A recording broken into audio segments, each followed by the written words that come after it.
Frank Watson and Tom Probasco. Hi, Tom. Hey Frank. Got something to say today?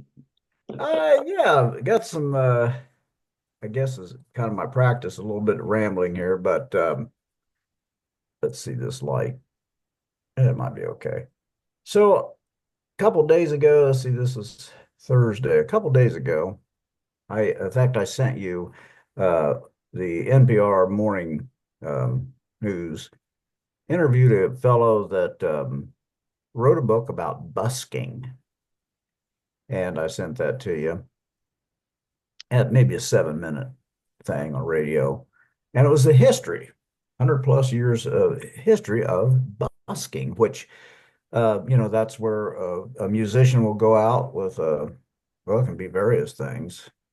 Um, Instrument, I mean, not any one kind of instrument, but then let's say it's a guitar, and then they'll put their guitar out there on the sidewalk and play for whoever will put cash, in there. And it made me think of John. John Uh, yeah, yeah, and that's Franz, Z. John France. And I realized he died, what, a few years ago, Yeah, not long. And at that time, you would get onto Facebook and you gave a little bit of his biography. And I realized when you did that, you talked about him doing his busking. And I think it was mostly in Nashville, Indiana, and Indianapolis. But when you described him, I never met him, except I decided that I had seen him at Kroger in Bloomington. It wasn't far from where we lived, and there's a right. Kroger we went to. And I'm pretty sure I saw John. This was years before I met you. But anyway, so I thought of him and I thought of your song, John. John, why don't you get a And job? it fit, perfectly. Uh, John, why don't you get a job? So I'm back to the Frank Watson uh, songbook. Uh-huh. Songs by Frank Watson. As I mentioned last week, uh, I got copies. I got it turned into a PDF file so I could send it to the archivist, and then I also recorded you doing as many of them as I could get. I think I got a fair percentage, but there are always ones that, as you you have some you never wrote down. But anyway, I'm just going to. So this is John thinking of this book this man wrote. John, why don't you get a job? By Frank Watson. Well, you seem to think that everyone should care. I think you ought to go and cut your hair. Get a three-piece and get dressed. Go to work like all the rest. John, why Uh, don't you get a job? And then the chorus, which comes between all the verses, is John, why don't you get a job? Quit drinking all that beer and being such a slob. Play a little trash. Make a little cash. John, why don't you get a job? You seem to think the world owes you a living because of all the good stuff that you're given. Why don't you get out there and sell? Quit raising all that hell. John, why don't you get a job? John, I think it's time you realize it's time for a little value compromise. Don't you worry about your soul. What you need's a corporate goal. John, why don't you get a job? And of course, the ironic thing is, John had a job. He was a busker, he was amongst other buzz. things. But that was definitely the core part of what John did. He wrote a neat little book on how to play for tips. Oh, yeah, this is a book that John wrote. Yeah, Yeah. And and I I think I went out with him a couple of times, that's what I was, yeah. and I didn't have the guts to do what he did. Uh, he was a guy that was able to walk into a bar on North Meridian Street, uh, and at the time North Meridian Street was gangster territory. It was not for everybody. But he walked up to the door and counted the people sitting at the bar. If there were 10 people at the bar, he figured he could make uh, as much money as he needed to make in an hour playing songs. Yeah. And he did, and we did, and we went in, and he hit up the bartender, you know. Um, uh, I and just playing on the street. I uh, I guess that it's not for everybody, uh, but John could do it. And the thing is, with John, it was about the money. It was the best way he could make what he needed to Yeah. get by without having to get a job, without having to work for some, Corporate goal. Yeah. yeah, yeah, besides himself. And uh, I I did uh, I did get one song out of that, out of being with John. There was a um, little bar called the Silver Bell on 10th Street, and we went in there, and I think that song's in the book. Uh, Yes. and I love it. John introduced me to the waitress as a songwriter, and uh, she told me write a song For Josie. to Josie. Yeah, Yes, uh, it is in there. Yeah, yeah, and I recorded you singing it. Yeah. yeah, I and, bet you've and forgotten that part of the story, yeah. that The that was through being in there with John. Okay, I'd forgotten that. Yeah.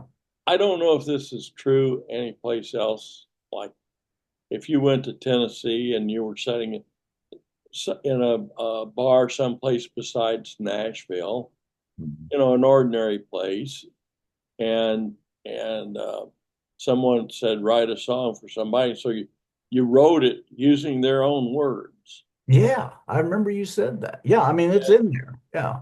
and and the woman was totally unimpressed.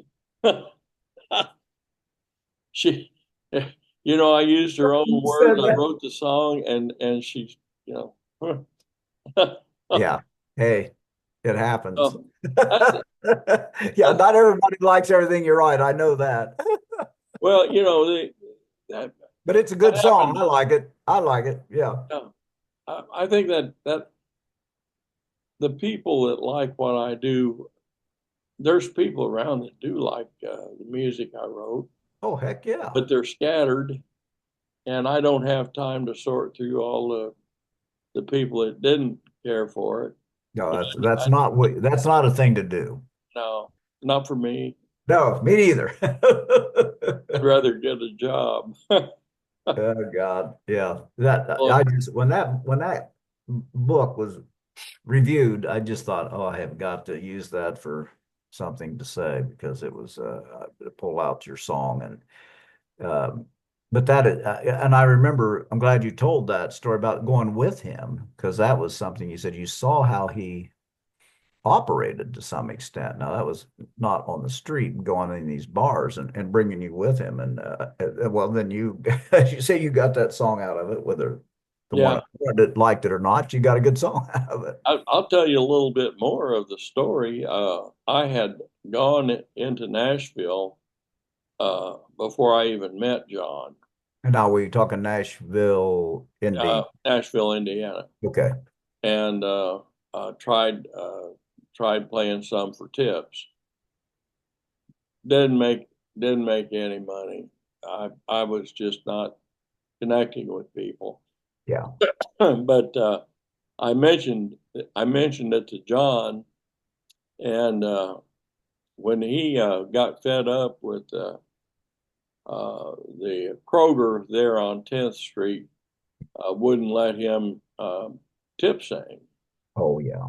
And John was loved by just about everybody that knew him around Woodruff Place, which is right there. Yeah, And have that program manager run him off. yeah, Well, John yeah. decided to go down to Nashville. I'd said I'd tried it down there and didn't do any good. Well, John went down there and made a home out of it, and he became an institution. People loved him. He added to the ambiance, and that's something that he was a tremendous resource that the Near East Side could have had. Uh, uh, but uh, lost. And it's like I don't know if it's something about Indiana or Indianapolis. Maybe it's Indianapolis. Yeah, our sons left. Yeah, My son always said that this was Chris Probasco's take on it when he tried to launch Goliathon. He had close followers, people that thought he was, really good, but he told me that Indianapolis was so cliquish. That was his take on it. Um, but whether I understood it or didn't understand it, he was leaving. And of course, CJ eventually. CJ left. Yeah, Yeah. and the roadside attraction radio show that we did. Yeah. Uh, it received no recognition. There's an article about it. There was an article about it in Nouveau. I Yeah. think I've got a. Did I give you a copy of that Nouveau? You did not. I think I've got a copy of it. I would like to get that. I've got a few other things. I may have some Pat Webb poetry. Yeah. That, Now that remember we got a hold of those chat books. Either you gave them to me and yeah, but Alice Stone, Alice, I can't remember. Anyway, those got those. There's two of them, and those are now in the Indianapolis Special Collections room. tell you what. Talk to the people for just a minute. I'm going to go see. I was looking at something last night. I'm going to see if I can find it. Okay. All right. Yeah, this fellow that Frank is talking about, I'm sure uh, again, I was a student at Indiana University. Well, I was going to library school is what I was doing. And we lived down there for about 3 years and went to a Kroger not far from our house. And when John Franz died and Frank was giving him some biography on Facebook, I realized that I had seen him. And of course, at that time in my life, I hadn't, it was years before I was going to meet Frank. And it was also, I didn't know who he was. I really hadn't encountered buskers. Um, I eventually worked in Indianapolis, and there I did on occasion see buskers on the street. But back in those days when I did see John Franz, um, I did not, I did not, I didn't know what it was. It was interesting. I liked to hear him, uh, but it was a novelty to me. I hadn't experienced it before and didn't know all that I would subsequently, many years later, learn. So while Frank is in there looking for this Nouveau article, and Nouveau was still is Nouveau was produced in paper. Um, Actually, it was started uh, in Bloomington. I believe I've got that right in the early 90s, 90 or 91. And that paper went on in paper format for many years and now is only digitally produced. And so that's what he's going to look for. Um, yeah, we'll have to. Did you find it? No, but I found a couple others. Oh, Oh my. Uh, Yeah, this is the nouveau that I was telling you about. Yeah. In the story, let's see, uh,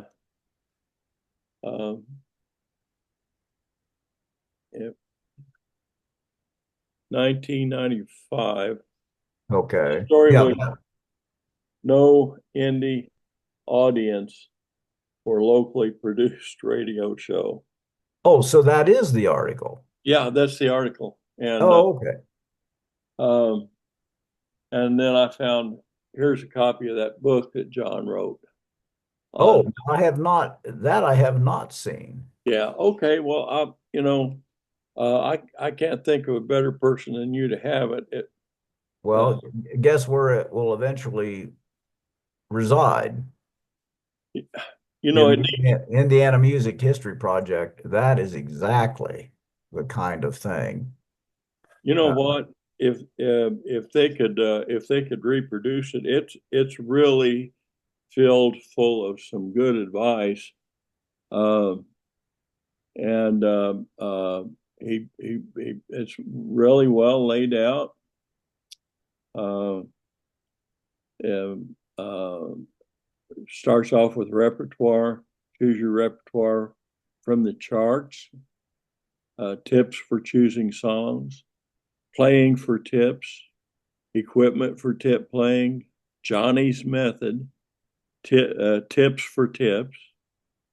Going pro. Increasing your repertoire. Gig equipment. Promotional campaign, how to get gigs, agents, being your own agent. It's just well done. It's yeah, and so did he totally uh well, okay, I'm thinking of Pat Webb's chapbooks. Now he uh-huh. got somebody to print those. It says in there, I don't have a copy of it right here with me. But how about that one? Did he get some help? Yeah, he had Linda Reinhardt, Okay. a friend from the neighborhood, helped him put it together, and it says published by the Bread and Butter Press, Yeah. Post Office Box 11186, Indianapolis, Indiana.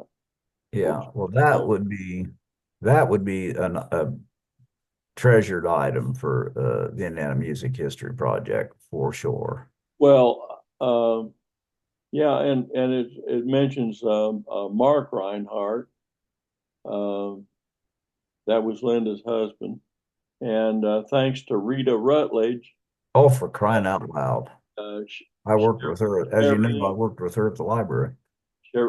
Charlie Hawk, Charlie something Hawk, and Mike Schaefer. Uh, I'll be darned. but yeah, Rita Rita Rutledge. Rutledge has something to do with it. Well, that's interesting. So yeah, Yeah. I'll have this, and I'm going to go on a hunt after Okay. I finish here. Okay. Well, If good. if I can find those Pat Webb uh, poems. Yeah. Now, all right, when you say that, so I've got well, two chapbooks. Uh, you must have handed them to me because they wound up in the Indianapolis Special Collections room. Well, I made copies of them. Um, and I've got those that may eventually be, but are those the two chapbooks that you're talking about? No, these are not. Something else. These are loose, Oh, okay. Gotcha. and Okay. I didn't look at them closely last night. I was, we moved here, and we've been here about 2.5 months, and we're getting settled, but I'm having to go through a lot of stuff and either reorganize it and put it someplace, or toss it. Yeah. And so I've been doing some of that, and I was in the process of that, and ran across those. But Okay.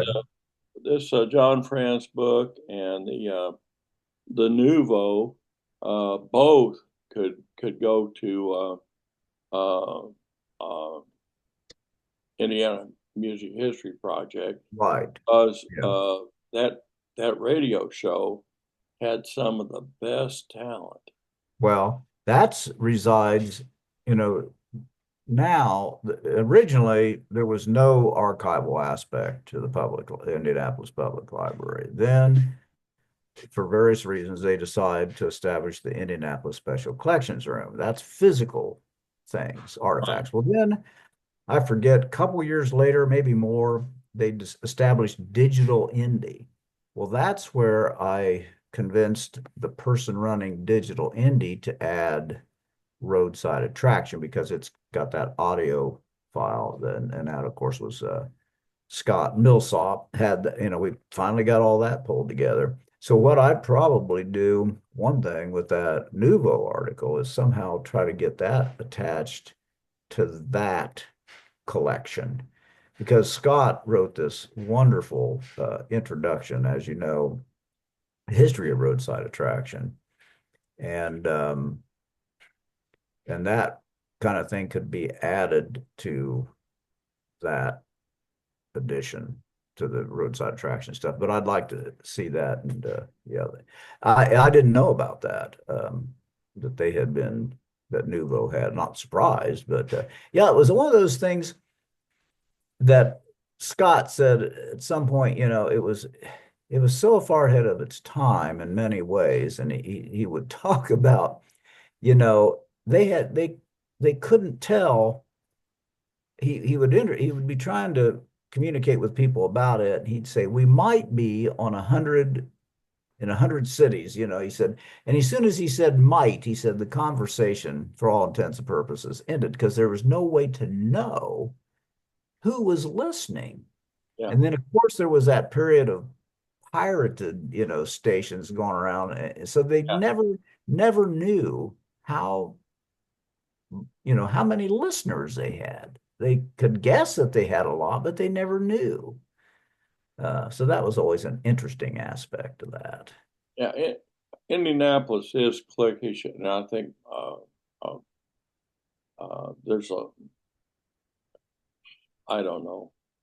When you look at the amount of things that have been produced here Yeah. that were were really entertaining and thoughtful, some of them. There was a number of public service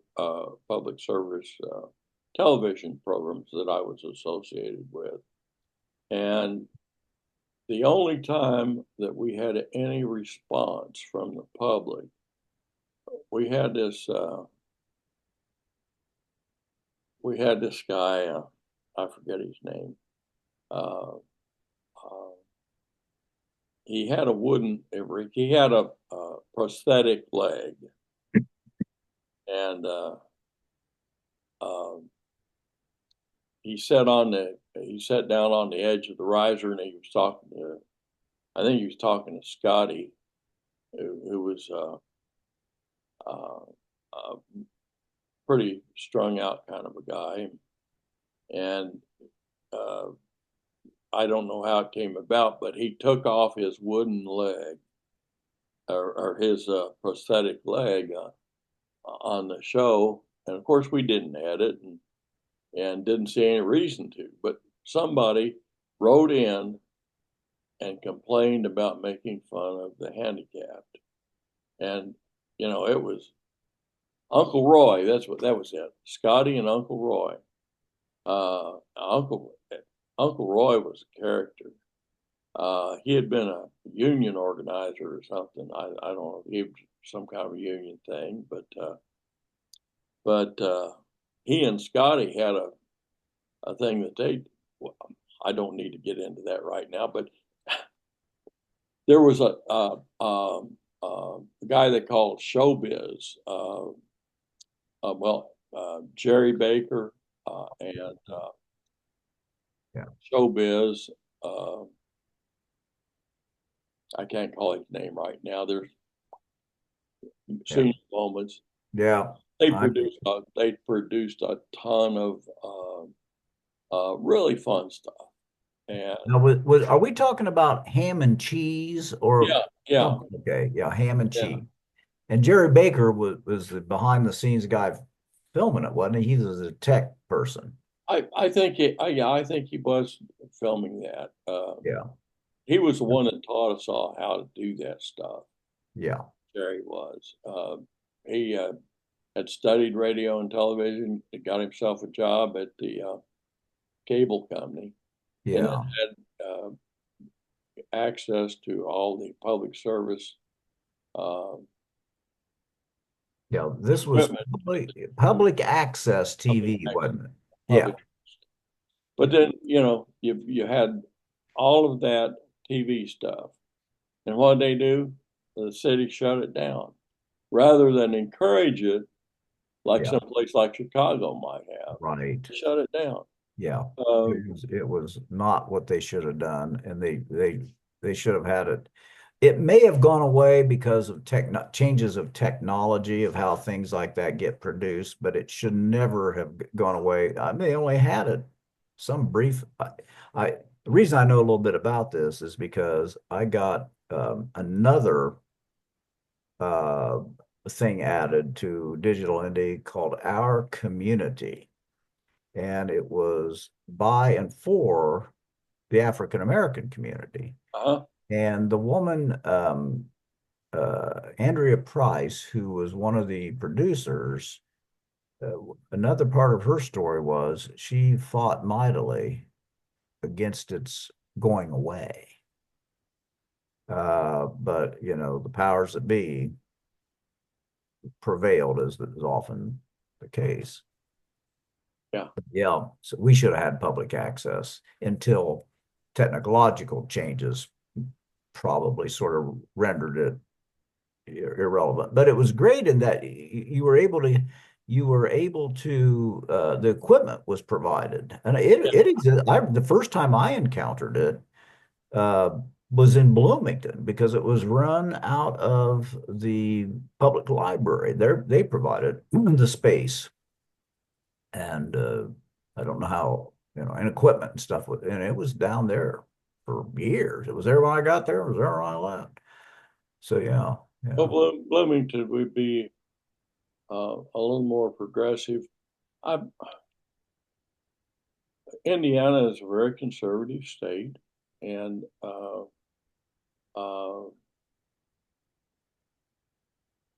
slow to adapt yeah. a lot of things. And some, But yeah, some, they uh, there's just a certain way of doing things. yeah, I can't really put a finger on it, and I'm not saying I'm not saying it's bad. It's just what it is. Uh, but for somebody that liked music and good writing and the creative, arts, yeah, uh, the the when the good ones have to leave town, yeah. make it. That's Well, and that's uh, one of the driving forces behind um, the Indiana Music History Project is Rick Wilkerson said, and I've said that repeated this before. He said nobody else is doing it. I totally Yeah. support Rick Yeah, Wilkerson. yeah, I yeah. think He said nobody else is doing it, and so when you combine that with the fact that so many people had to go elsewhere, either they just quit or they went elsewhere. So, but yeah, as you just said, Indianapolis, the whole state has a very rich musical history, but it's not well known. So this is one of the things that the Indiana Music History is working to uh, preserve, promote, archive. It's got like 5 things that the poster that Wayne Birch put together over yeah. there. It has a good like 5 or 6 verbs there that describe just what they're up to. Another thing I was going to um, tell you about, uh, talking about archive. Well, not really archiving. So, Indie Folk News that you started on your own personal email years ago. uh, at some point attracted the attention of Dave Rowe, Yes. uh, originally British, came over here then. I knew him for years. He lived in Shelbyville, and then all of a sudden I couldn't believe it when he did it, but he went to Hawaii. Yeah. And then time keeps on ticking. He's been there 4.5 years. And I post letters from him every and once. you put and yeah, and I was getting ready to say those are what he calls D mails. Right. Well, those go to whoever they go to. So, and those are what you post. But he and I exchange uh, letters. So here's a thing that I'm going to read. Have we got time? Yeah, looks like we do. Uh, he has a dog named Reuben. Yeah. We were kind of part of this has to do with uh, following the election. I made some comments to him, and he uh, he sent me this story, and I call it a short. There are stories, and there are short stories, and there are short stories, and they are typically defined by word count. So this one truly does, and he wrote it to me as he didn't make it up. It's um, something that happened, and but it's a very good story. And it involves his dog, Reuben. So this last personal exchange, he said, let me get this back here. He says, it starts out like this. Monday week ago, Reuben ran away. We'd been having day after day of torrential rain, and that Monday was no different. Reuben liked to settle down on the edge of our open carport, but as all three open sides were awash, he went around to the back of the house and laid down on the dry gravel below the eave, something he'd never done before. An hour later, I looked out and he wasn't there. I went around the house in the pouring rain, yelling his name, but he was gone. Maybe there was some thunder that I hadn't heard. Now, Reuben, like Cali Dog, used to be afraid of like Mm. thunder. Maybe there was some thunder that I hadn't heard that spooked him. Maybe he gave chase to a mongoose. They tend to run by the side of one fence as though it was their personal footpath. Footpath. Whatever. He got under that fence and was gone. After reporting this to animal control, I got in the car and traveled up the road at 7 miles per hour, bellowing his name as the rain cascaded through the open windows, while I kept my eyes on all directions, including the rear mirror, in the vain hope that he would come running out. Then I tried the parallel road uphill, and then the one downhill, then the second up and the second down, and so on and so forth, all to no avail. I searched the plot next door, which is still tropical forest. He wasn't there. I was drenched, head to shoes. A neighbor returning home was kind enough to check around her grounds, but it was fruitless. By the time he'd already gone, that time he'd already been gone for 2 hours. Then I looked up our street, and about a quarter of a mile away there was a dog trotting along in the middle of the road. He seemed a little too thin to be Reuben, not that Reuben was fat, but I called his name. He stopped and then trotted toward me at a faster pace. It was one bedrenched Reuben. We ran alongside each other in joy until he diverted into a neighbor's yard, but a single call on my part brought him out again. When we got to our gate, which I'd left open in case he might return, he ran past it and stood by the car door, which he does when he wants to go for a walk. I was so euphoric that that the prodigal dog had returned, although we were soaked to the skin. We went down to the cliffs for the constitutional. And would you believe it? It stopped raining while we walked, as if in praise of a small miracle. Hope they are happening to you too, he signs off. Goodness knows we need them. Yes, Dave Rowe, about the lost dog that came back. I thoroughly enjoy his D-mails, Yeah, and there are several people that read. Not that many readers on Facebook, you know. yeah, yeah. I mean, anything other than a meme. Yeah, it's good that you do send that out. But I enjoy our personal back and forth too. Um, Let me see. I was gonna again. I sort of get these random ideas to put together. Um, I think I'm still I'm still looking through the number one uh, something to say poems of this very life. Number one. I'm still pulling a few things out there.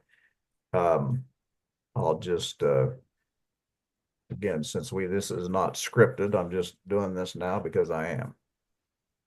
I thought of a couple that it's you probably experienced this too. You'll look at things that you wrote, and some of you think, well, that still stands up, and then others it's like, I don't think I like that much anymore. It happens, but here's one that sort of does seem to, at least to me, that's all that means. Called the desert. To shift from pouring down rain to the desert. Born by dreams and desperation, we're taken to the edge of the desert and out into it, there to contend with heat and cold and mirages until our final day and night and illusion. But some, they say, find an oasis or learn magic and make their own, there to gather strength to push on through and view the beautiful, undrinkable ocean. Uh, Thank One you. other I just thought of called Longing. I wish that I could soar like a bird over this city. Now, at the time I wrote this, I'll just stop real quick. I was working, I was still a file clerk for Bell, and I was on the 10th floor of the new, as it happened, Landmark building. Uh, so I was sitting there looking out. I was on some kind of a break, eating lunch or something. And I was looking out. Uh, I think there was only one more floor of that building. So 10 floors, big city, is not that high, but it put me up at an elevation. So I wrote, so I wish that I could soar like a bird over this city, or rather more like a spirit that needs no love or warmth, but still can feel and give those things where opportunities endure. I wish that I could fly like that instead of going door to door through the cold and cheerless spaces that can kill human beings. And that's last for now. I may or may not. I got a couple more here that I may uh, finish up uh, number one with. We'll see.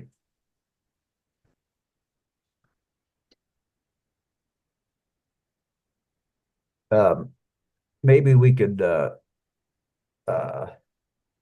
see here. Maybe we could wrap up um, with you and I have discussed over the years how we view prayer, Yes. and we've just had a lot of good discussions. And I think to some extent I don't think you view it exactly this way. Well, and in my views of anything are like, a line from a poem that I may read again sometime, but there's a line that says, "We think by feeling. What is there to know?" And that's often how when I come to, I think by feeling. What do I know? But thinking about prayer, um, I one view of it I've had is that it's not so much asking for things, but trying to see what is asked of us. And I realize, when we had these discussions, that many years ago, we lived about a mile east of Xenia, and Xenia, and it was a farming community, but not everybody that lived amongst these smallish farms uh, were farmers. Like my dad was a barber at a barber shop in Xenia, but we received we had a subscription somehow or another to the Ohio Farmer, and I used to sit there on the steps in that house. And every time I got an issue, I would turn to the Country Parson Ponders. And I just loved that column. It was man was Russell Hoy, Hoy. And some years later, I became aware, I don't remember how, how the internet got rolling along, and I became aware that somebody had compiled uh, a book, and The Country Parson. I don't know if I've got that where it can be seen or not. Um, and it reminded me all those years ago. And I wrote to his daughter. He had died, and said, "Is it possible to get a copy of this book?" She says, "I think they're all sold, but you might just go out on the internet. There may be some left somewhere you get." And that's what I did. I got this book. But I remembered one of the pieces in there. I remember reading it at the time. Uh, was a thing that I've often thought of. Um, and it turns out that this thing I'm going to read, you know, when I worked at the library, I knew I'd seen books that were recommendations. So a preacher has to give something every Sunday. So there were things that kind of helped that along. Here, maybe you could take this and incorporate it, make it your own. So I suspect that's what he did, uh, because I've seen it other places. But it was one that again by Russell Hoy. He made it his own, I'm sure. Author of the popular column, The Country Parson Ponders, published in the Ohio Farmer from 1945 to 1991. So by the time I came across it, it had been produced for decades. By the time I was gone from Hoop Road, it went on for another 20 so years. But this is the thing that I'm going to read that has affected my view of prayer. It reads this way: God has no hands but our hands to do his work, no feet but our feet to carry the good news of his love, his help, and his forgiveness. He will help us, but it is our responsibility to turn swords into plowshares and spears into pruning hooks. It is the mission of men, these days would be people, to convert battleships into ships of mercy, to convert weapons of warfare into instruments of peace. Our responsibility. So that has come to be, in conversation with you, um, kind of how I have come to view prayer, even the Lord's Prayer. When I say it to myself each day, it's like this is uh, what we should do, not what we're asking for. I don't think it's commonly viewed that way, but in any case, so that's what I've got today, Frank. feel free to. Well, Tom, it's been a great talk, and uh, I'm just really happy to do this. We I enjoy it. it, and I'm inspired. I got to get out. I've got a couple of things saved for you now, and I'm going to have to get your own little box. And when I find that Pat Webb material, I know it's around here somewhere. I just Yeah, we can use that yeah to for this, and then I'd like to see. Yeah, I really would like to see that Nouveau column that they wrote about, because that was not something that Scott Millsaw seemed to know about. I'm sure he knew about it at the time, as he was trying to raise visibility of this thing. yeah. Well, let me see here if I can. It's September the 7th through the 14th of 1995, volume 6, I think, issue number 20. My vision is so bad I have a hard time seeing it. Well, and 95 would be about right, wouldn't it? Because I think there were um, that was the time period that roadside attraction was being produced. It didn't go on real long. Though I think we Scott finally found them all. He said, and there's like 12 or 13, I don't know, 14 episodes, and that's all the longer it ran. Yeah, the article is in uh, on page 7, and it's Street Talk news view. If a radio show starts up in Indianapolis, will anybody hear it? Yeah, see, that was what they were always fighting. Yeah, they And thought they had listeners, but there was no way to know back in those days right, what was done. right. So So yeah, it's when we get done here, I'm going to look because Nuvo is and I'm not sure how this worked. I the publisher's McKinney, and I had some interactions with him about getting Nuvo added to the Indianapolis Special Collections Room. And for various reasons, that didn't happen. It was going to happen, and for some reason, it didn't. But it's now, uh, as they say, born digital now. They don't do any paper. That ended 5 or 6 years ago, but they still produce a newsletter, and I've signed up for it. But then there's also this ability to search some past issues, but not everything is there because I tested that out. Like for instance, I was talking about son Chris's Goliathon, yeah. and if you search under Goliathon, there are articles that show up that were done when it was only paper. So I'm going to search for that and just see. You never know. I've searched Hmm. for other things that aren't don't show up in the archives, but you know, I'll try it, see what I find. But then eventually I'll get that paper one. I'll see about getting that added to the digital indie thing. Well, when I get enough stuff collected, you're going to have to make a trip to Muncie. Yep. Yep. Will do. Yep. Yeah, I'll look forward to that. Me too.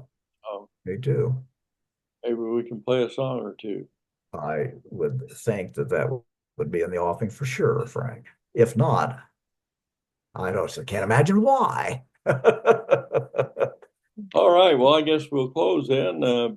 Something to say. Tom Probasco, Frank Watson here, and